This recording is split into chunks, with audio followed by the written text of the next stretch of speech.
Hello everybody, this is Juan from Juan's Garage and your garage tip of the day. Okay, so a lot of us have had the issue where we have to change our oil pressure switch and sensor, and we really don't know what it looks like. And I didn't know for a while, and I tried looking it up and I couldn't really get a clear answer. But this is what it looks like here. Now the problem is, to get to it you have to dig way under here to get to it. Okay, so I already took these screws off. I'm going to pull this cover here off here. Now it is buried way underneath there. I don't know if you guys can see that, but it is that little shiny brass looking thing right there. So to get to it, it'll save you some time to take some things out. First of all, this is your windshield wiper motor.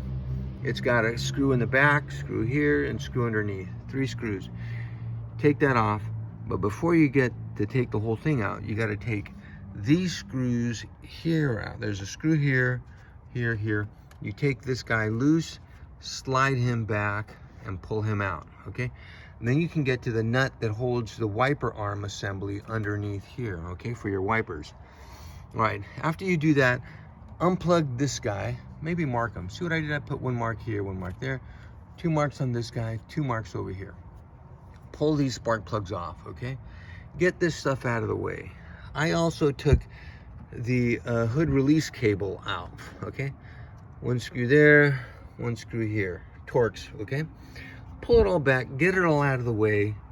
Oh, and take off your fuel pump relay.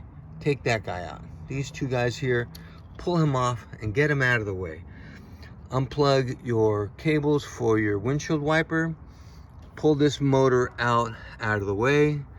Okay, then you've got room to finally get to that guy inside there, okay? It'll make your life a lot easier. Pull these cables out of the way as much as you can while you work on it. Now here's a trick.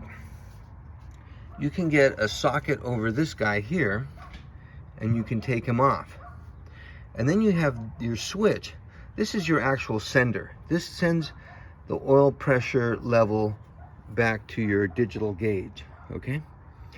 The other one here, he's your oil pressure switch. So when you get, I think it's like 2 or 4 PSI, it'll close the switch so that you can energize your fuel pump relay, and it'll allow your fuel pump to start. I think it also works as a backup supply for that fuel relay. Anyway, the problem is this. So it's going to be horizontal, and it's harder than the son of a gun to get a wrench around this guy. By the way, it's a 1-inch wrench that you got to put on him.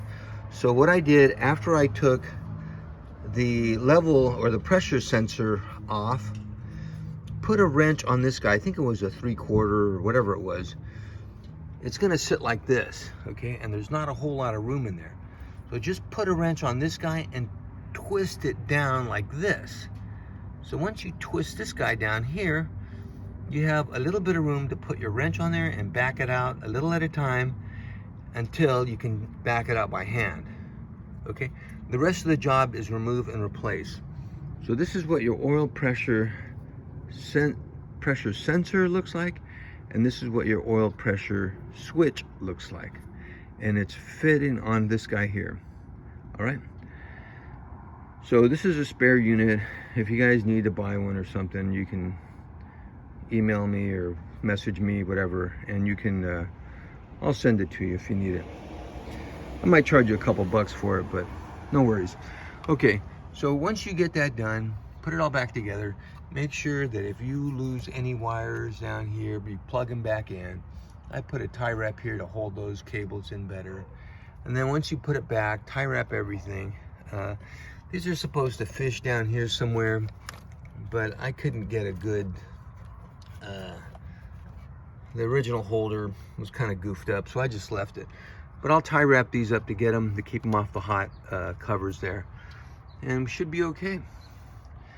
So be careful putting the motor back in. There's not a whole lot of room. You might struggle with it, but get your motor back in, put it through, put the retaining nut back on, put your fuel relay back on, button everything back up, and you should be good to go. So now that I've done that, I'll take a look and see what our pressure was like.